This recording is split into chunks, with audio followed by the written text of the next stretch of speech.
Bonjour à tous et bienvenue sur notre chaîne dédiée au développement personnel et à la croissance personnelle. Aujourd'hui, nous allons plonger dans un livre essentiel pour tous ceux qui s'intéressent à la stratégie, que ce soit dans les affaires ou dans la vie en général.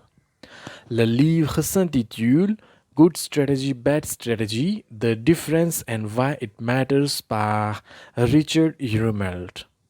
Alors, installez-vous confortablement et préparez-vous à découvrir ce qui distingue une bonne stratégie d'une mauvaise et pourquoi cela est crucial. Si vous êtes nouveau ici, n'oubliez pas de vous abonner et d'activer la cloche de notification pour ne manquer aucune de nos audios inspirantes. C'est parti!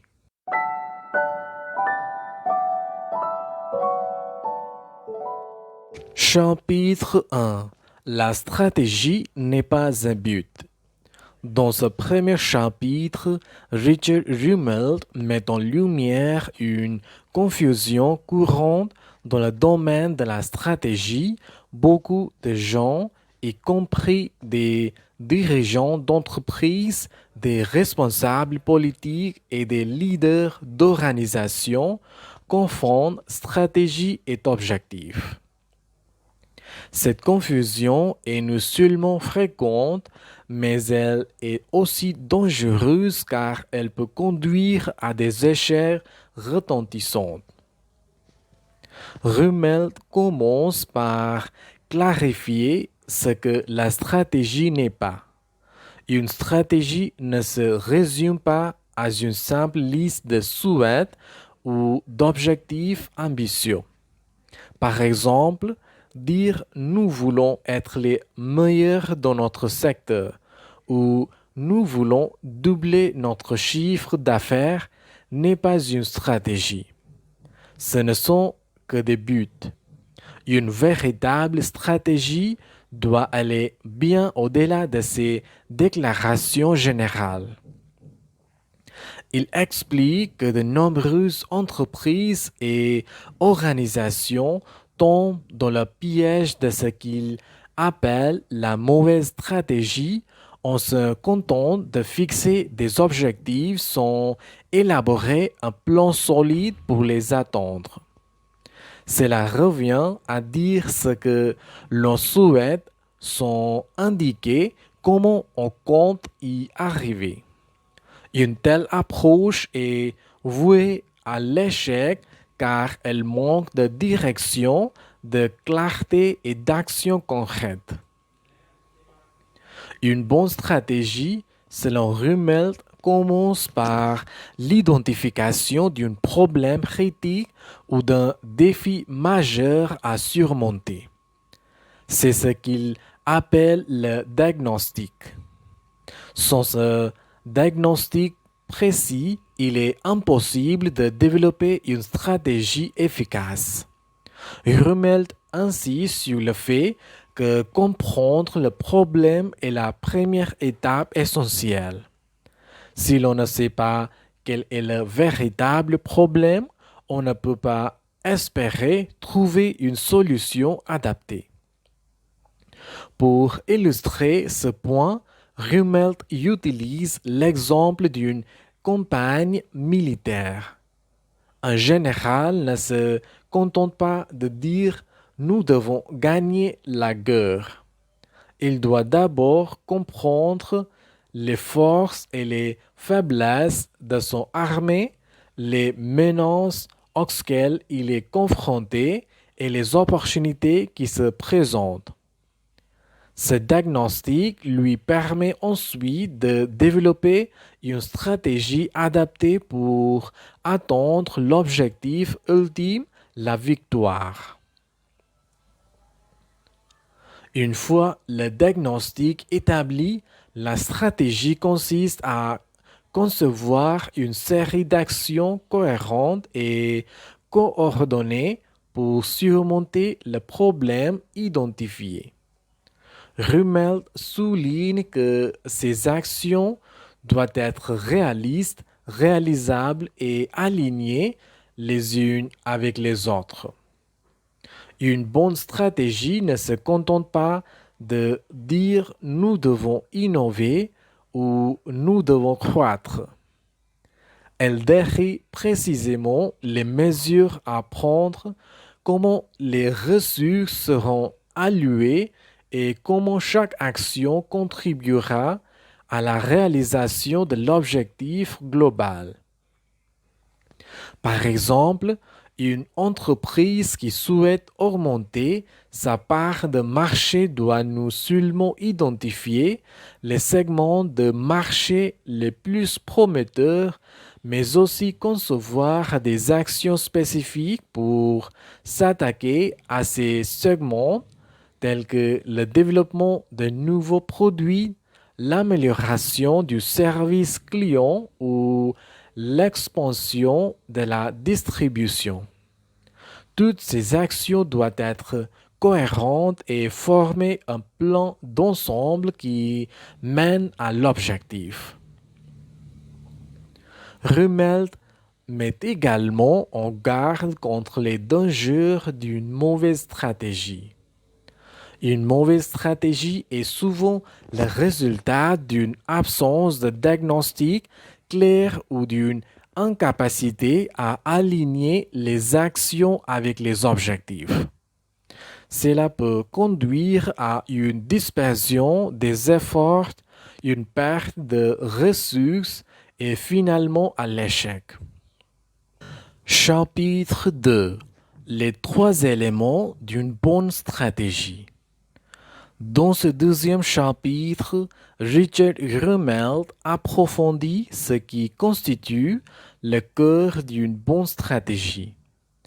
Il introduit un concept fondamental qu'il appelle le kernel de la stratégie. Ce noyau est composé de trois éléments essentiels: le diagnostic, la politique directrice et les actions cohérentes. Ces trois composantes sont interconnectées et forment ensemble la base d'une stratégie efficace. La diagnostic identifie le problème. Le diagnostic est le premier élément du noyau d'une bonne stratégie. Rummel souligne que toute bonne stratégie commence par une compréhension claire et profonde du problème à résoudre. Il s'agit de poser un diagnostic précis, tout comme un médecin le ferait avant de prescrire un traitement. Sans ce diagnostic, toute tentative de développer une stratégie est vouée à l'échec. Un bon diagnostic ne se contente pas de décrire les symptômes ou les difficultés visibles. Il va au-delà pour identifier les causes sous-jacentes du problème. Par exemple, si une entreprise voit ses ventes chuter, un diagnostic superficiel pourrait se concentrer sur les faibles performances des équipes de vente. Cependant, un diagnostic plus approfondi pourrait révéler que le problème réel réside dans la perception de la marque par les consommateurs ou dans l'obsolescence des produits proposés. Rummel insiste sur l'importance de ce diagnostic car il permet de concentrer les efforts sur les aspects critiques à améliorer ou à changer. Il met également en garde contre les diagnostics erronés ou incomplètes qui peuvent conduire à des stratégies inefficaces ou, pire encore, contre-productives. La politique directrice. Une fois le diagnostic établi, Le deuxième élément du noyau est la politique directrice. Il s'agit d'une approche globale ou d'une ligne directrice qui orientera toutes les actions à venir. Cette politique doit être claire et centrée sur la résolution du problème identifié lors du diagnostic.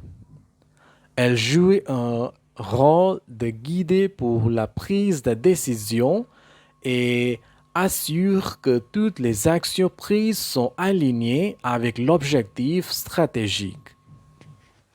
Rummel explique que la politique directrice ne doit pas être confondue avec des règles ou des procédures rigides. Au contraire, elle doit fournir un cadre flexible qui permet aux décideurs de réagir de manière adaptée aux situations spécifiques tout en restant cohérente avec la stratégie globale.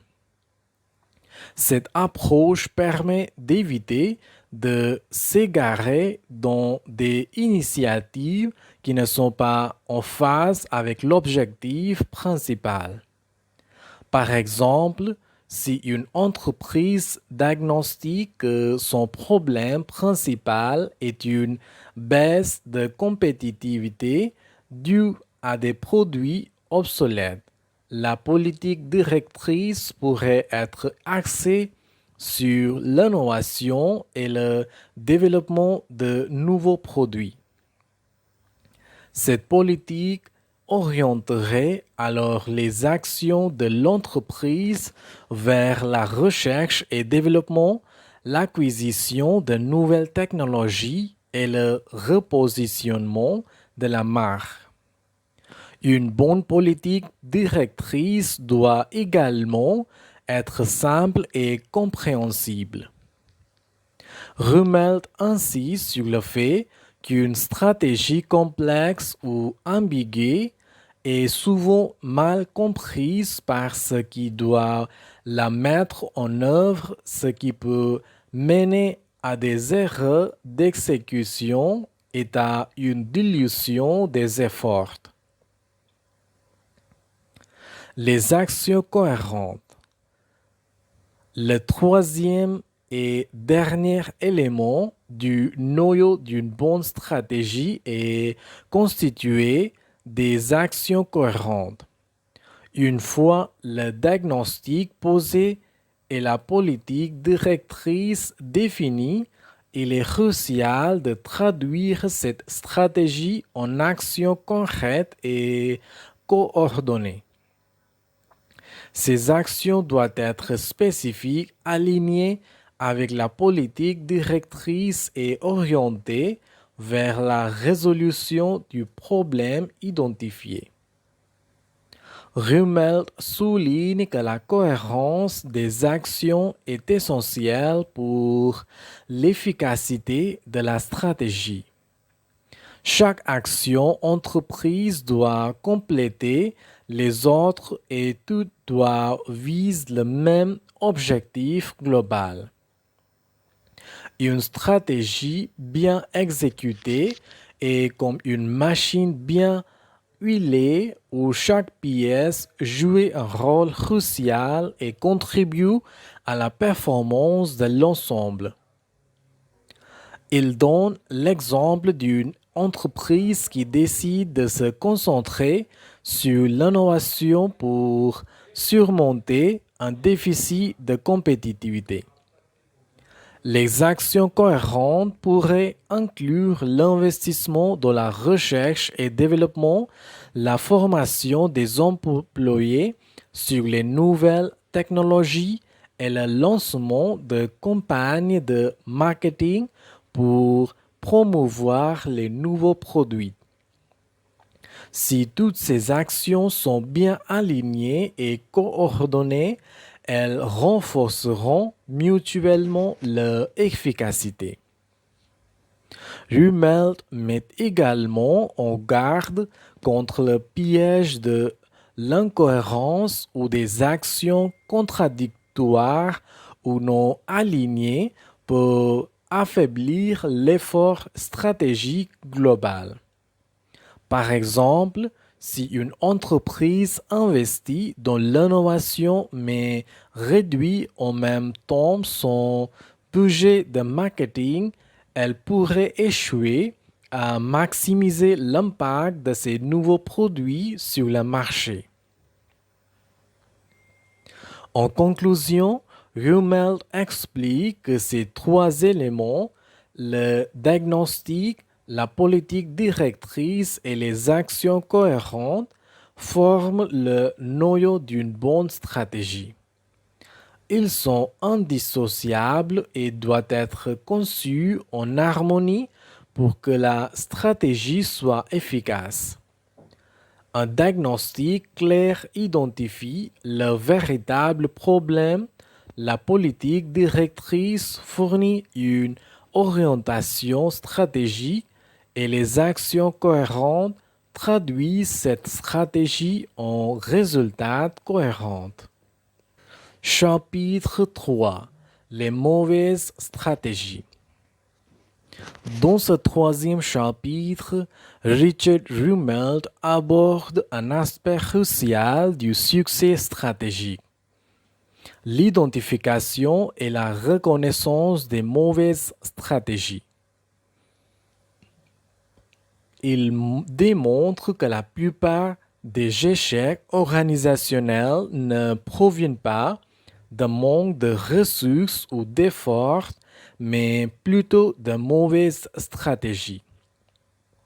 Ces mauvaises stratégies ne sont pas simplement inefficaces, elles sont souvent activement destructrices. Rumeld identifie plusieurs caractéristiques communes aux mauvaises stratégies et explique pourquoi elles sont si courantes.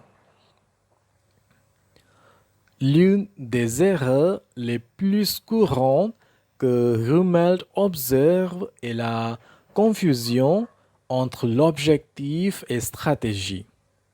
Comme il l'a déjà souligné, fixer des objectifs ambitieux ne constitue pas une stratégie.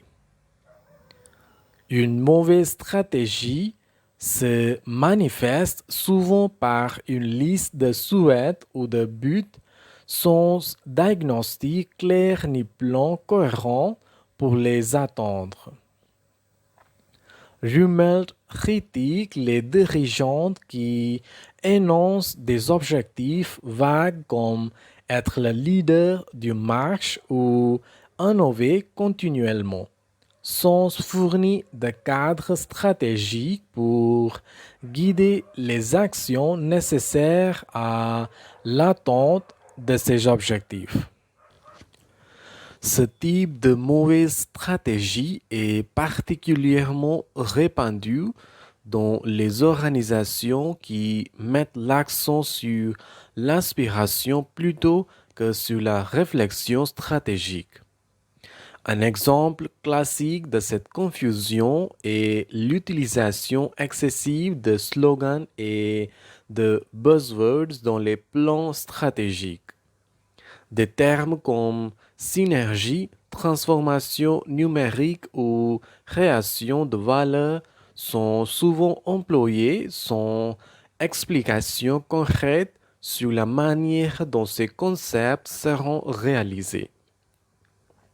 Rumeld souligne que ces slogans ne remplacent pas une véritable stratégie et peuvent même masquer l'absence d'une réflexion stratégique rigoureuse. L'incapacité à identifier et à prioriser les problèmes. Une autre caractéristique d'une mauvaise stratégie est l'incapacité à identifier et à prioriser les problèmes critiques. Une bonne stratégie repose sur un diagnostic précis qui met en lumière les défis les plus pressants. En revanche, une mauvaise stratégie tente souvent de résoudre tous les problèmes en même temps ou pire encore, ignore les véritables défis en se concentrant sur des questions secondaires.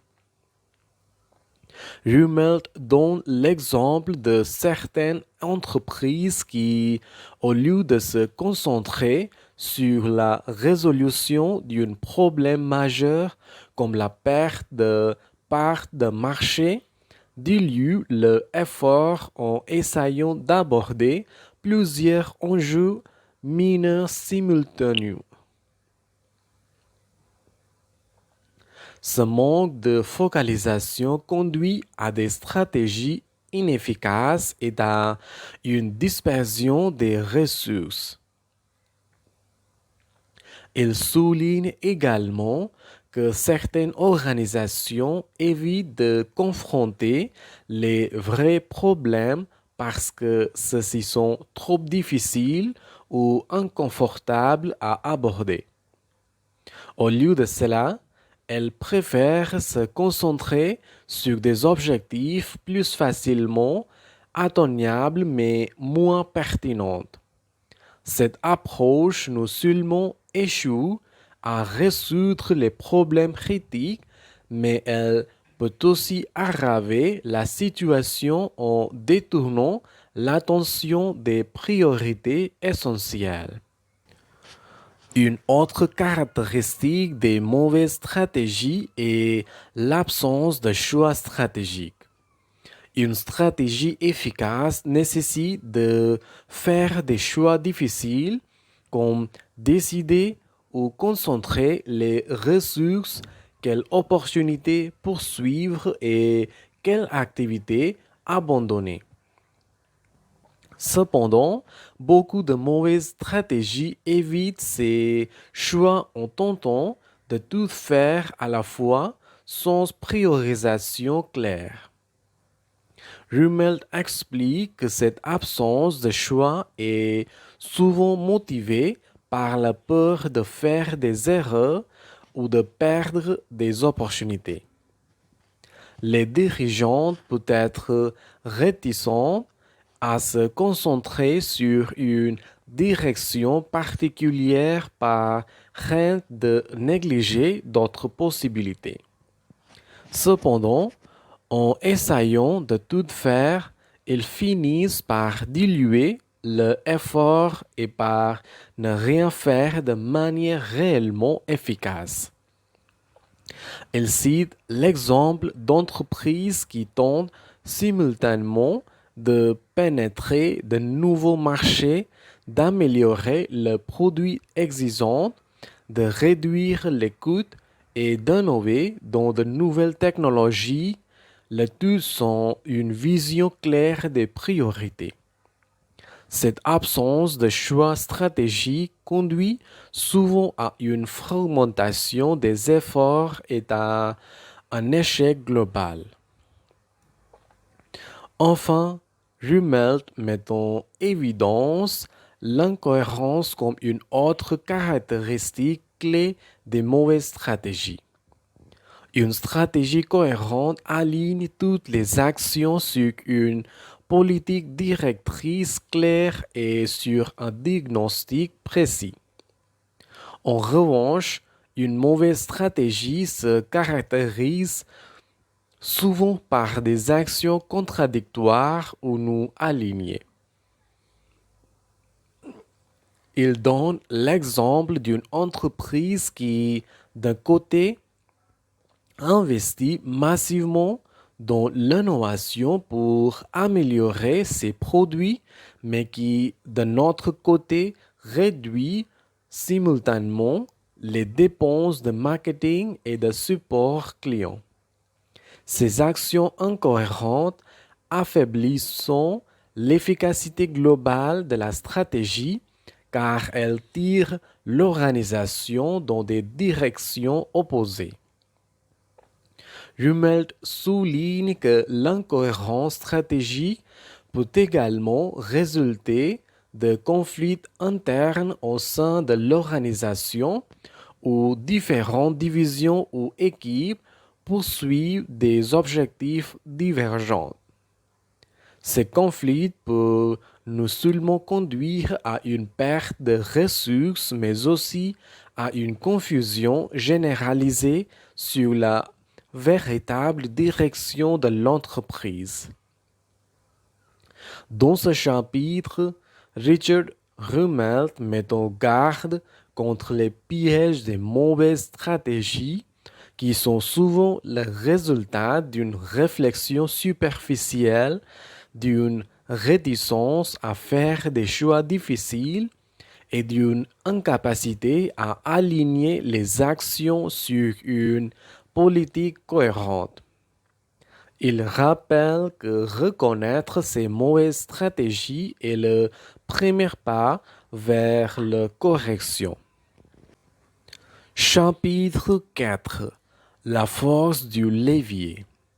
Dans ce quatrième chapitre, Richard Rumelt explore le concept de levier en stratégie qui est l'un des éléments clés pour transformer une stratégie en résultat tangible. Le levier est la capacité à obtenir un effet disproportionné par rapport aux ressources investies. En d'autres termes, il s'agit de trouver des points d'appui qui permettent de maximiser l'impact d'une stratégie avec un minimum d'efforts ou de ressources. Rummel commence par expliquer que le levier en stratégie fonctionne de la même manière qu'un levier physique dans la mécanique. Tout comme un levier permet de soulever une charge lourde avec une force relativement faible, une bonne stratégie permet de réaliser des objectifs ambitieux avec des ressources limitées. Le levier stratégique réside dans la capacité à identifier les actions ou les décisions qui ont le plus grand potentiel de changement ou d'impact. Le concept de levier repose sur l'idée que toutes les actions ne sont pas égales. Certaines actions, bien que nécessitant peu de ressources, peuvent avoir un impact majeur si elles sont bien choisies. Par exemple, une innovation dans un produit peut transformer le marché ou une campagne de marketing ciblée peut attirer une nouvelle base de clients avec un budget modeste. Rummel souligne que le premier défi pour exploiter la force du levier est d'identifier les bons points de levier. Il ne s'agit pas simplement de faire plus avec moins, mais de faire les choses les plus importantes qui produiront le plus grand effet. Pour cela, il est crucial de bien comprendre la situation, le marché et les forces en jeu. Il illustre ce point avec l'exemple des campagnes militaires où les généraux cherchent souvent à identifier les faiblesses de l'ennemi ou les points stratégiques critiques pour concentrer leur effort. De la même manière, dans le monde des affaires, une entreprise doit identifier ou concentrer ses ressources pour maximiser son avantage compétitif. Cela peut être un segment de marché sous-exploité, une technologie innovante ou une opportunité de collaboration qui ouvre de nouvelles perspectives. Rummelt met en garde contre le piège de se disperser. De nombreuses entreprises échouent à maximiser le levier parce qu'elles essaient de tout faire en même temps au lieu de se concentrer sur quelques points critiques qui pourraient faire la différence. Identifier les bons points de levier nécessite une analyse approfondie, un bon diagnostic et souvent le courage de faire des choix difficiles. Pour illustrer son propos, Rumelt propose plusieurs exemples concrets de leviers stratégiques dans différents contextes. Il mentionne par exemple la stratégie de Steve Jobs lors de son retour chez Apple en 1987. Plutôt que d'essayer de sauver tous les produits de l'entreprise, Jobs a choisi de concentrer les efforts sur un nombre limité de produits de phrases. Cette focalisation a permis à Apple de se redresser et de devenir l'une des entreprises les plus prospères au monde. Un autre exemple concerne les entreprises qui utilisent des alliances stratégiques pour accéder à de nouveaux marchés ou technologies sans avoir à investir massivement dans le développement interne. En s'associant avec des entreprises complémentaires, elles peuvent maximiser leur impact tout en minimisant les risques et les coûts. Ces exemples montrent que le levier peut prendre différentes formes selon le contexte, mais qu'il repose toujours sur une bonne compréhension de ce qui est essentiel pour le succès et sur la capacité à se concentrer sur les éléments qui peuvent apporter le plus de valeur. Rumelt aborde également l'importance de la simplicité dans la création de leviers stratégiques.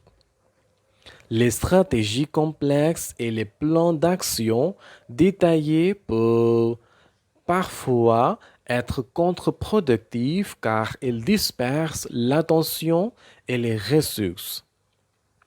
Une stratégie simple et bien ciblée, en revanche, permet de mobiliser plus efficacement les ressources disponibles et d'obtenir des résultats plus rapides et plus significatifs.